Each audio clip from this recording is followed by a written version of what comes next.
And so once you're logged into the app, you go and select AI influencer here. And as you can see, under AI influencer, you have a bunch of Hey there. Hey there. Hey there. Hey there. Hey there. Hey there. apparently up to 80. There. Hey there. Hey there. Hey there. Hey there. But is it believable?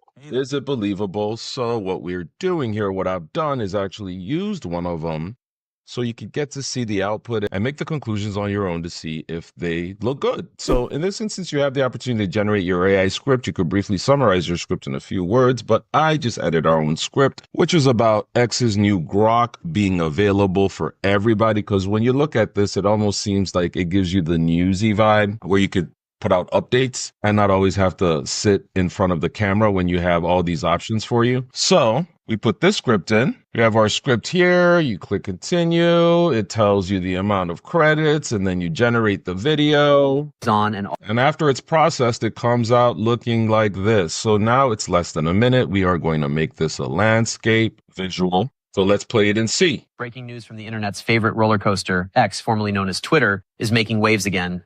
Their AI chatbot Grok is now available to everyone. No premium subscription needed, just pure unfiltered AI SaaS and smarts for all.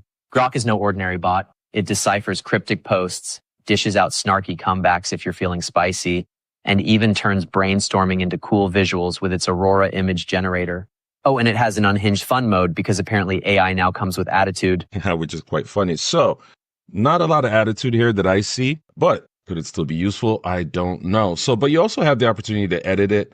I just can tell looking at the speech, the way the mouth is moving, that it's not just as totally believable yet. Maybe from a distance, you could be watching this on your phone and not be able to tell that. And maybe because it's on the desktop is where I get that vibe.